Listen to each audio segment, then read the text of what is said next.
How's everyone doing? This is James from TeaDB bringing you another Inbetweenisode. Hope everyone has been enjoying their time alone. I know a lot of people are working remotely, so hope everyone has been having lots of tea and really enjoying it. This has been my regular routine for a while as someone that works from home and drinks throughout the day. So you all, or many of you, are probably getting a taste of sort of a tea routine that's similar to me. I was talking to one of my friends, Garrett, who's been on the show a couple times, and it sounds like he has seriously ramped up a lot of his consumption to 3 or 4 times per day. I originally sort of did something like that before settling back down into, for me, I drink a tea and a half a day, I would say, in the sense that I share some ripe with my wife in the morning and have it maybe a little bit later on, and I'll have 1 solo session per day. So today I am going to be talking about Yiwu teas, and then a little bit later on I'm going to be bringing on the Purple Yisheng, which is one of the teas that I featured in some of the 5 most consumed teas that I did in 2019. So it's a tea that regularly finds its way into a pot in this case, and going to be talking a little bit about why I drink it so often, what I enjoy about it, and that sort of thing. Okay, so I am well known to be a fan of Yiwu teas. I've been a fan of Yiwu teas pretty much since I started with pu'er. In fact, it was the original regional report was on Yiwu teas. And in that report in particular, I sampled a lot of young teas. So Yiwu, for those unfamiliar, is sort of it's a mountain, but it sort of is used to describe a greater area on the eastern side of Xishuangbanna. And so you can categorize it in a few different ways. One of the ways, just in terms of like drinking categories that I find to be very helpful, is just to categorize it by age. So you could have young Yiwu, Yiwu that's made in the last 1 to 2 years, and that tea has a lot of young tea characteristics. It can be quite bright and that sort of thing. And the next category is semi-aged Yiwu, and Yiwu is one of those categories that a lot of people like to think that there's sort of an awkward phase from 2 to 7 years, and it's kind of an inexact science pinning that down exactly.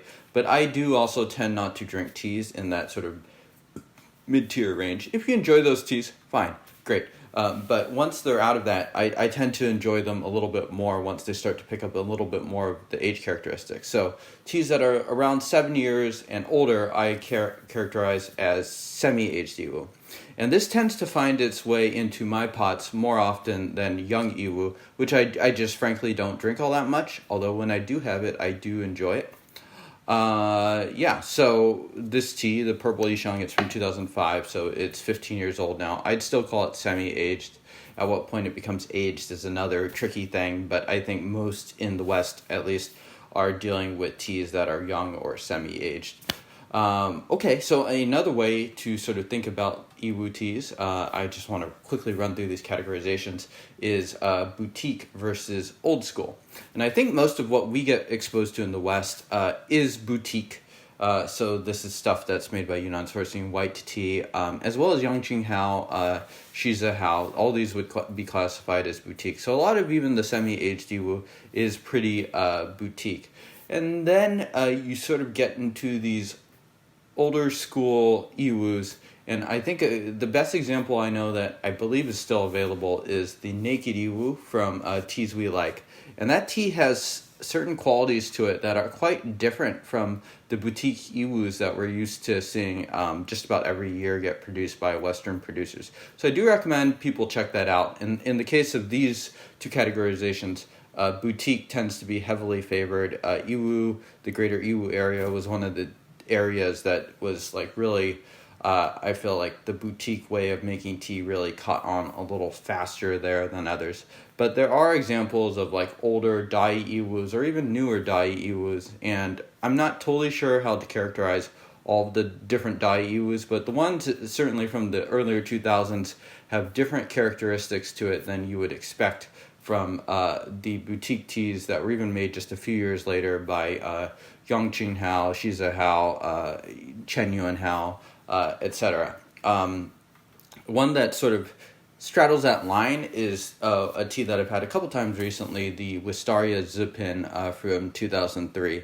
It has certain older school characteristics that we don't expect to see all that often from the boutique Yiwu productions. We see, like, such as a little bit of leftover smoke. There's more of a resinous quality to it. So also another good example to check out if you're interested in sort of a different side and a different range of Yiwu. And I think it is a little bit too bad that we don't see these sort of older school Yiwu productions around so much anymore, and they're a little bit difficult to access. But I do recommend trying them if you get a chance. And of course, you can characterize Yiwu by sort of different areas and stuff like that. So different mountains within the greater Yiwu area, eastern Yiwu that sort of gets really close to Laos, and that tea sort of has a reputation for being a little bit stronger at times. So there's all sorts of different, like, villages and sub-villages and et cetera, et cetera, et cetera. So we're not going to get too bogged down in that. So what is there to like about Yiwu? Yiwu sort of has this reputation of being a little bit less upfront, a little subtler, and a little more gentle than raw pu'er from, for instance, the western part of Xishuangbanna, such as Menghai.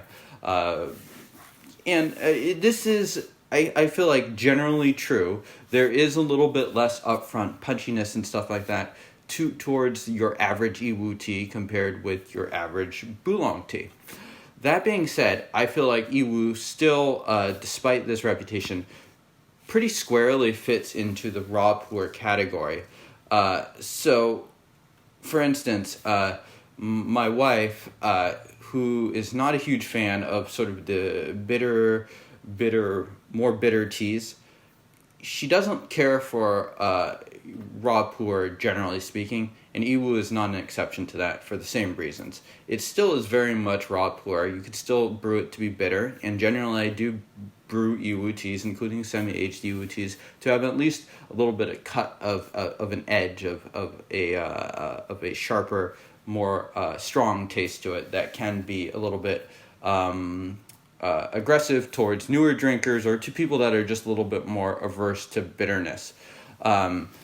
Denny, on the other hand, is pretty much okay with young Yiwu. So he's talked a bit in the past about his love for the pound cake, which I believe was a Manjuan mountain production, which is one of the 6 famous mountains.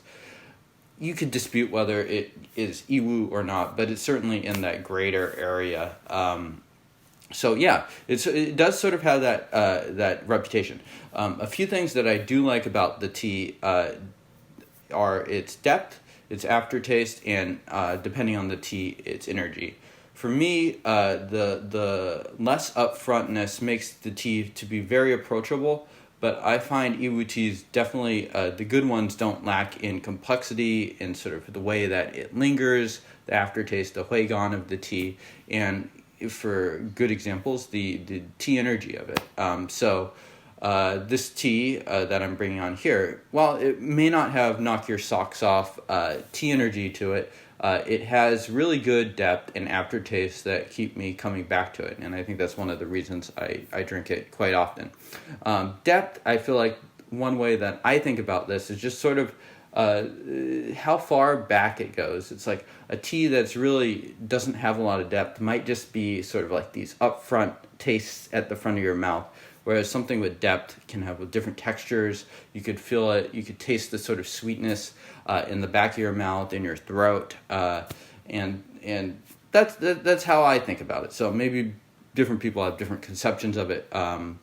But yeah, that's what I think about depth, so going to be bringing on this Purple Yisheng now, one of my most consumed teas. I'd say I have it about once a month on my own in that sort of solo session that I do, and I'll also drink it with people that I have over for tea and stuff like that. So, on total, I'll probably consume it 17, 18 times a year. So I've made my way a decent way through a cake, probably about halfway through or so at this point. So yeah, I'm going to brew up some. So I have steep number 2 in my cup and steep number 3 in my Guangzhou Bai Chao Hai here of this Purple Yisheng. So a little bit about the tea itself. It's been stored, I believe, in Guangzhou. I picked this up, I want to say 3 years ago. So it was stored in Guangzhou, in my opinion, relatively dryly for the location. For 12 years, I've always found this tea to be quite clean. And then I've stored it here in my apartment for the last 3 years, using about 6.6, 6.7 grams for a 95 milliliter Yisheng. Very standard for me, maybe like just a tiny bit more than normal, but it's definitely well within the range of something I'll normally drink. And a couple of the factors that really make it, one of the factors at least that doesn't have to do with the tea itself, that makes this a regular appearance for my tea table, is just that the cost was quite reasonable. I think it was around 25 cents a gram, maybe between 25 and 30 cents a gram, meaning that for a session of this size, we're looking at a couple dollars, which is about the range of a regular brew for me for my solo session. So, yeah, let's have at it. So this is steep number 2 right here. I had one just a little bit before recording this episode.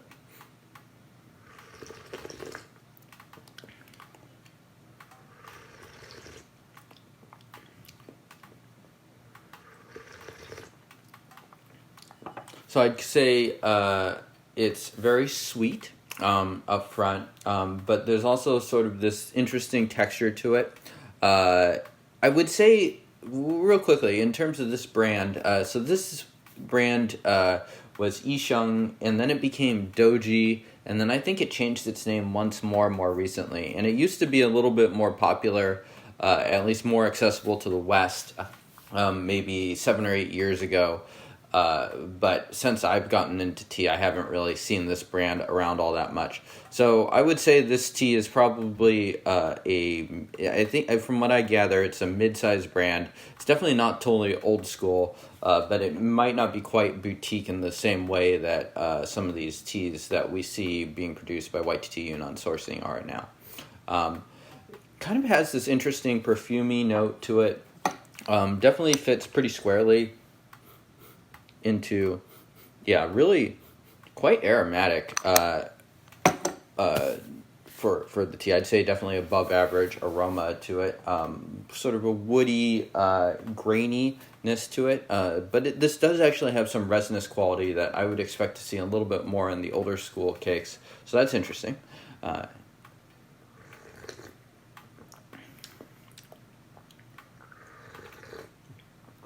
I wouldn't say it's light.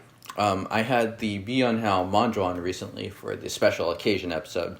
And I'd say compared to that tea has an extremely dense sort of core to it that I really enjoy. This tea is comparatively more moderate in those characteristics, so a little bit more moderate in the body. Definitely still has enough there going on. Speaking of sort of the depth, can feel it just immediately go sort of to the back of the mouth. Just sort of coats it in sweetness. Some hints of sort of fruits. I wouldn't say fruits are the predominant flavor in this tea, but it definitely has a little bit of stone fruit, tangerine-ness to it. That brings a little bit of both sweet and sourness to it.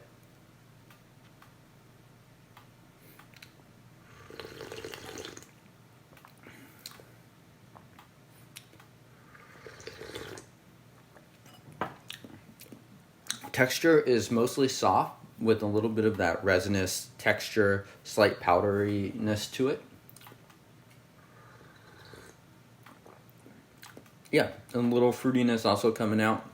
I'd say the bitterness is moderate low. It's definitely pleasant.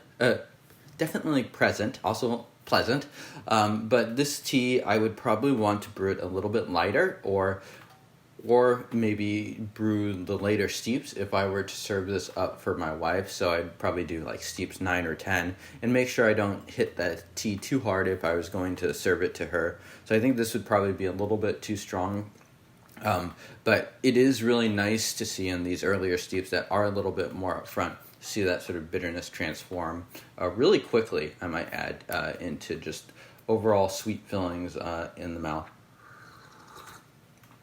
My guess is this tea used to be a little bit more floral. I don't get a ton of that, maybe a little bit of that in the nose now. But yeah, that's about how I'd categorize this tea. So I'm going to give this tea a 6.9 rating. So that is at the very top of the category where it has a special something, a positive attribute that stands out and impresses, and just below great, a holistic success. And that's kind of right in the middle of a lot of these YQH teas too. It punches, I think, above its weight in a lot of ways. I don't like it quite as much as something like the Lingya, but I think overall this is a really enjoyable tea to drink on the regular, which is exactly what I do. So thank you all for tuning in. Let me know how you enjoyed this episode. Let me know what your regular drinkers are and where Yiwu sort of fits into your regular tea diet, and I will see y'all soon.